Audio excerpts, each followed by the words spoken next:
Hello, welcome back to our podcast, Health Unscripted on your path to vitality. In our previous podcasts, we have talked a lot about gut brain connection. But today, we are going to link that all with dopamine, emotions, depression, all these things.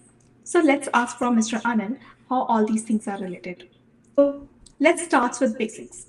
We hear the term gut brain axis all the time.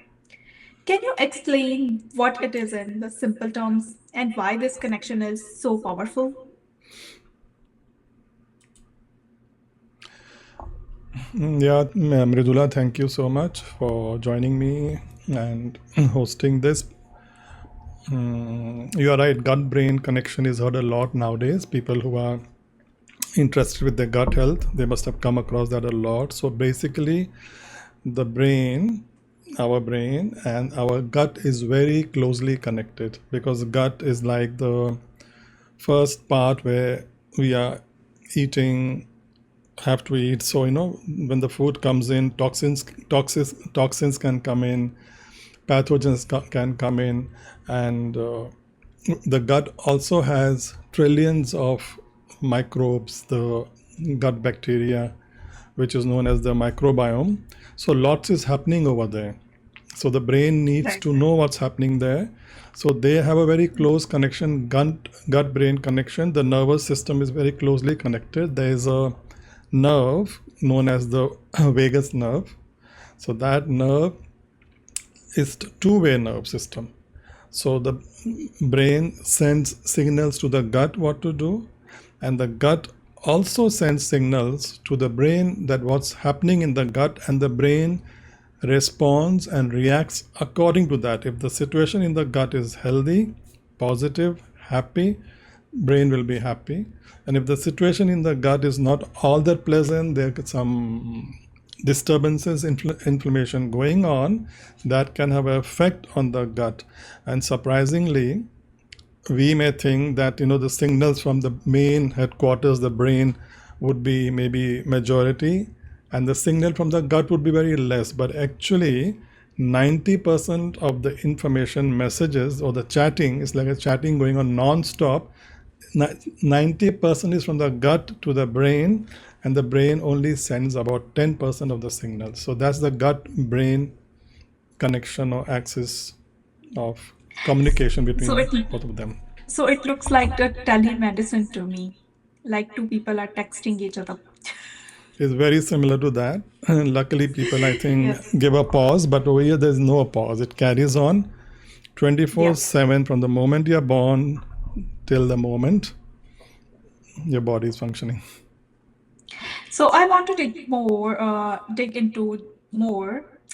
into that a bit more. We often hear that the gut referred to as second brain, and in my research also I have said that. Is that just a catchy metaphor, or is this is for real hardwired neuroscience behind this area? This is Mridula, very much real science. The gut you have done in your research, I'm sure I'll ask you this now. So the gut has its own nervous system, independent, Right. autonomous, separate, distinct from the brain. So it's communicating with the brain, but there are about 100 million cells in the lining of the gut from our mouth, esophagus to our rectum, monitoring 24/7, 365 days a year, what's happening in the gut and responding accordingly. And the best Right. part is, supposing we just discussed about the vagus nerve, the connection between the telephone connection, between the chatting connection between brain and Gut gut. and brain. Supposing Yeah. that gets disconnected, so the functioning of the gut won't stop. It is autonomous. It can decide what needs to be done because it decides the day-to-day digestion, which enzymes to secrete, all that it decides on its own. It doesn't need the brain to do that. That's why it's a brain in itself. That's why it's known as the second brain. And that's why the phrase gut feeling is very true, because the gut can feel also. It's the nervous system, they're separate. I'm sure Right, now right, that in right. your research, I'm talking from my practice, but I'm sure you say that your research doesn't involve microscopes anymore. So whatever data you're collecting, I'm sure that you know that this thing is very scientific and real. Yes, yes, definitely. Since in our gut we have enteric nervous system, so in our whole body we have nerves around our like organs, and all our organs are connected via brain with the help of vagus nerve. All, not just gut.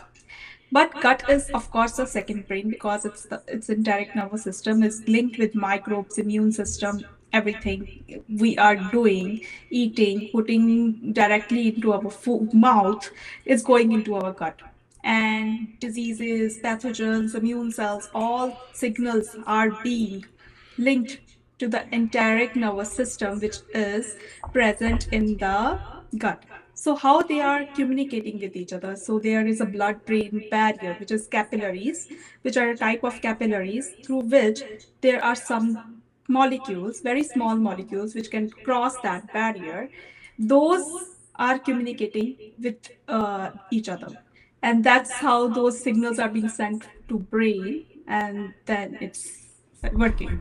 Yes. Yeah, it's fascinating. So, Yes, yes. So they communicate with the brain and it has its own. yeah, So these cells are embedded in the gut lining. So later on, we'll see that yeah, why the gut lining is so important.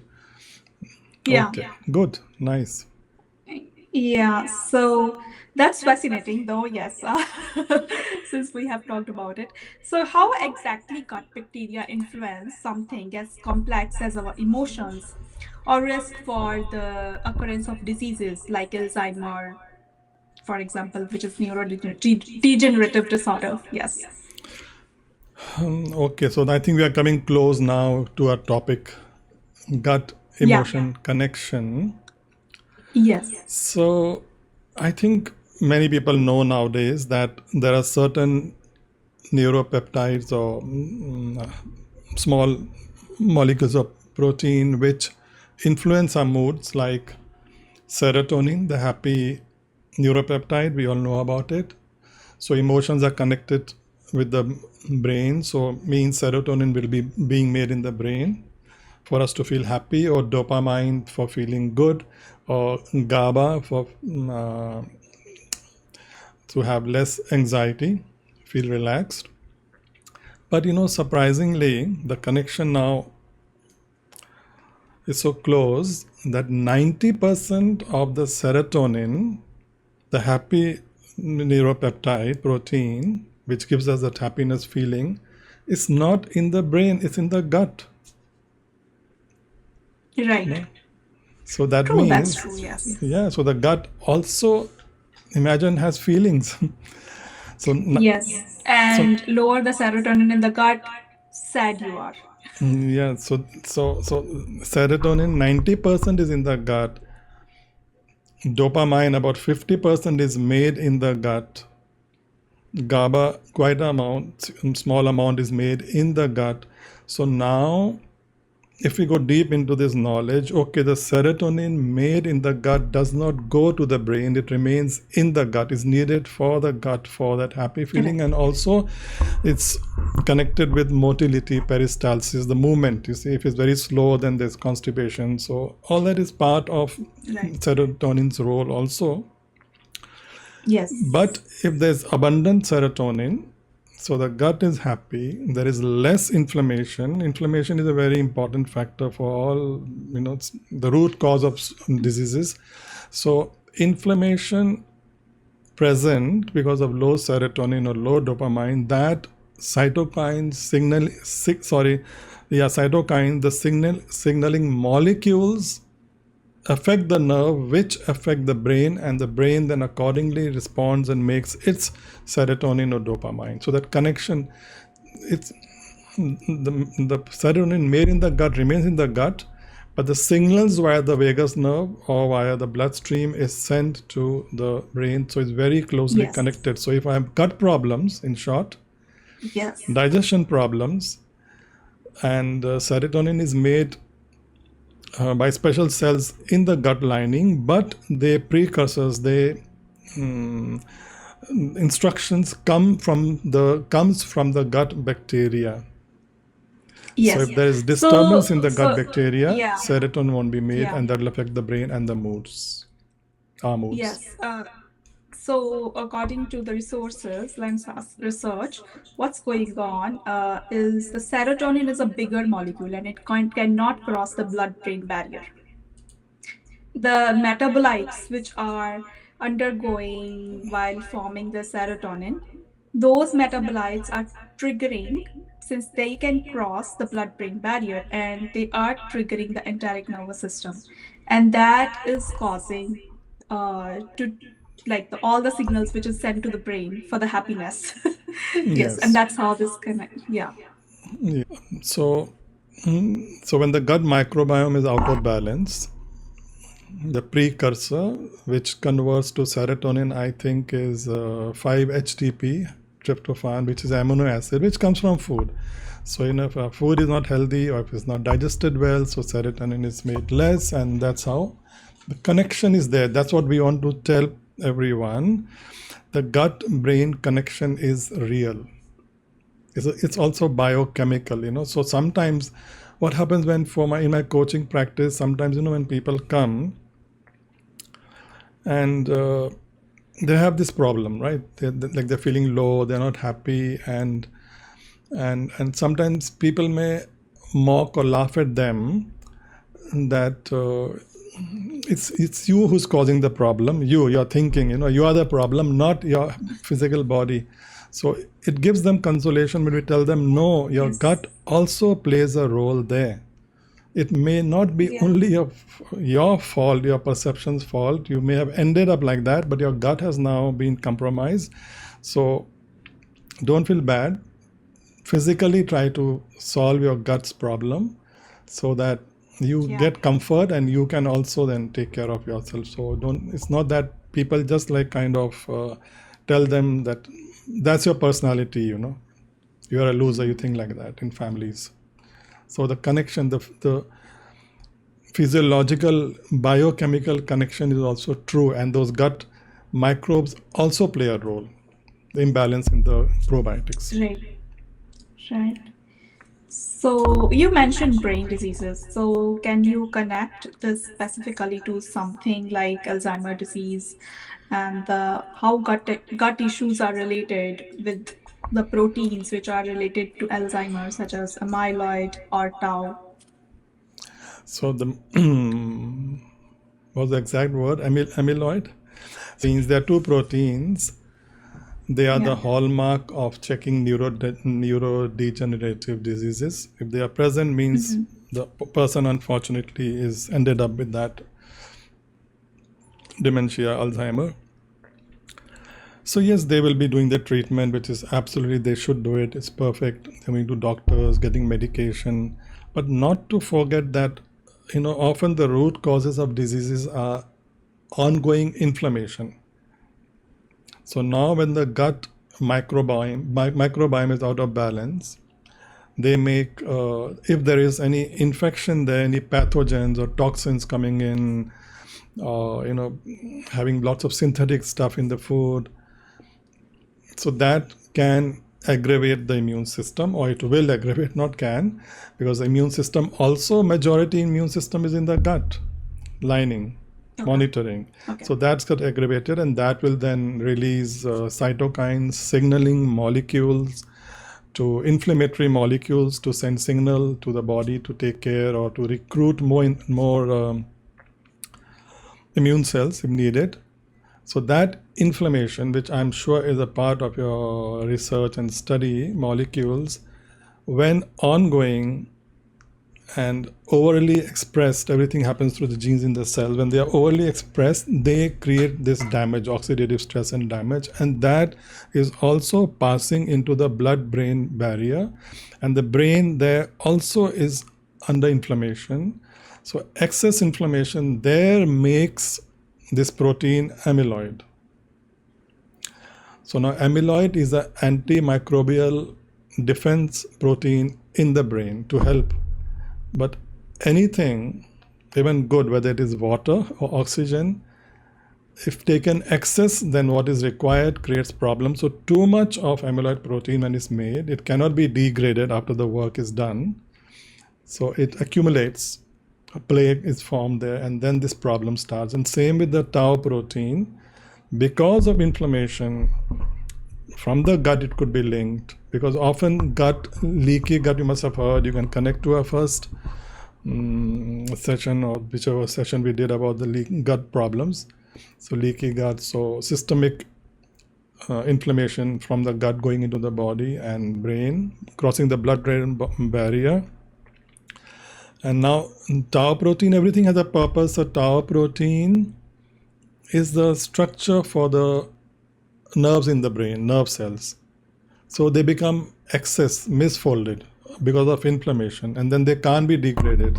So it's a lot of waste accumulated. So that is basically neurodegenerative diseases, Alzheimer, dementia. Yeah. So that connection is there. So it could seem different. They're going through those problems. That's okay. But one can help them through monitoring their gut issues too. Because it's a cycle. Down the line, the brain, the motor nervous system will also get affected, which will affect, they'll be constipated. So it becomes a cycle there. But one has to take and monitor the gut also to support them, to help them. Okay. So connection is there. Lots of research Yes. going on. And there are Yes. certain strains of gut microbiome which can, I don't remember the exact word now, like they can somehow mimic and do the similar thing in the brain. They somehow send a signal there and create some problems there. Certain strains Yeah. have been identified. So, well, that's a powerful biochemical picture.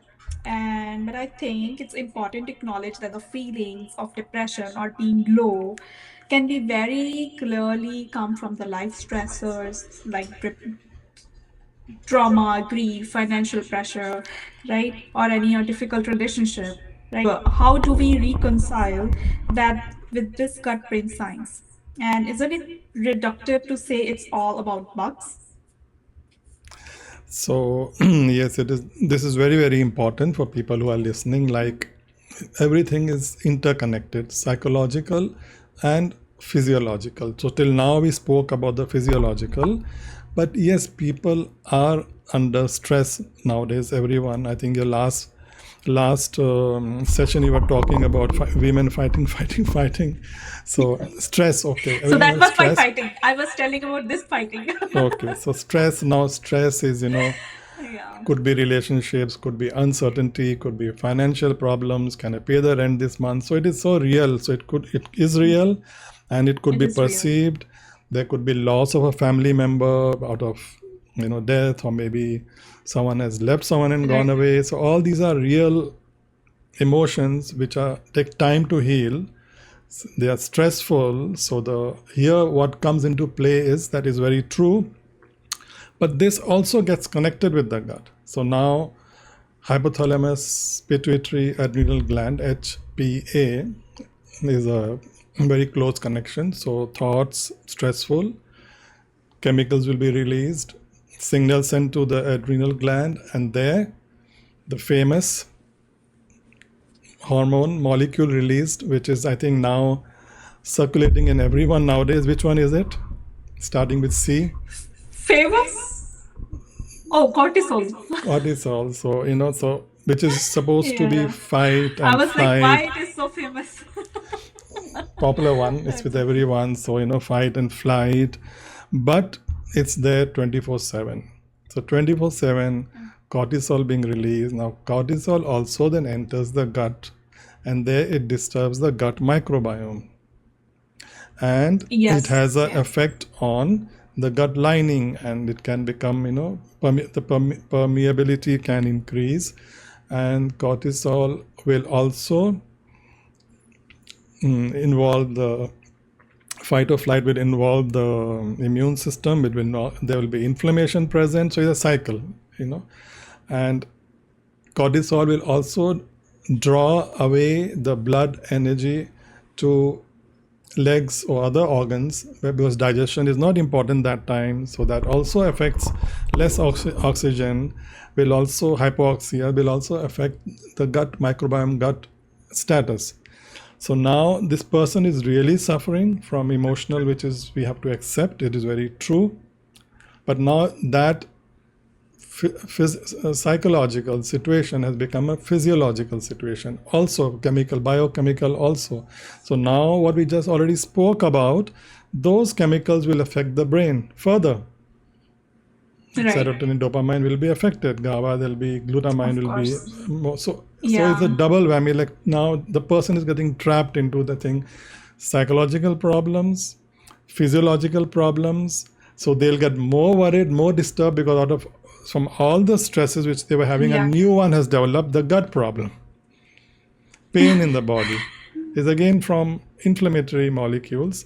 So the poor person gets trapped in this cycle. So that is a sad situation then, and we cannot leave that out. It's Right.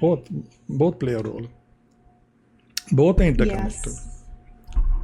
Yes. Yes. So if our gut is so fundamental, or sorry, so foundational, what are the top actionable steps people can take to support their gut brain axis and start positively influencing this conversation? You tell me. that's we have been discussing So that I over the gut. Yeah. Yes, now I understand, like taking notes from our previous podcast and the conversations happened about every topic. I mean, many important topics. And just to So stop you in I between really, 1 minute, sorry. So there are lots of opportunistic bacteria in the gut. And when yeah, we are encountering this situation, things are weak and out of balance, those pathogenic strains get a chance to yeah, overgrow and create more problem yeah, through those yes, super inflammatory debris or yes. molecules of these lipopolysaccharides, which will affect straight away. If you're being a bit technical, what you do, nuclear factor, kappa B, So tumor yes, necrosis I do factor. So believe it's a that, big trap then, and person gets trapped yes. badly. So what? So Yeah, it's not just you're writing a chapter of your life if you're going through the life stressor or real life problem. You're also making the gene map in your gut as well.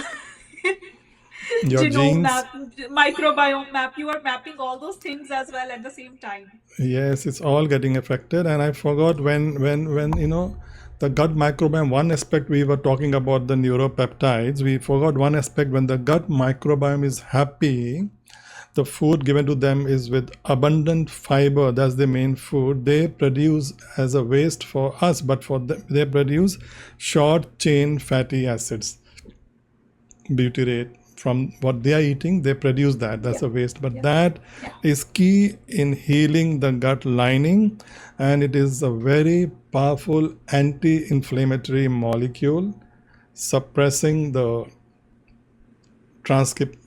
your language I'm speaking now, transcription factor, nuclear kappa B, which translate Okay, yeah. into tumor necrosis It's factor, a 1,000 others. So inflammatory, it's a yeah, big inflammatory pro-inflammatory cascade, and everything cytokine. goes, pains and trouble and headaches and everything. So yeah, so fiber is also very important. So now the question you asked, what should one do? So yes, what should one do? Fiber. I would say first of all fiber. So Include fiber comes fiber in from your where? diet. Fiber comes from some of fibrous foods. Fiber So comes green from leafy plant, vegetables, fruits, yeah, plant-based diet, yes. so definitely food will play a role.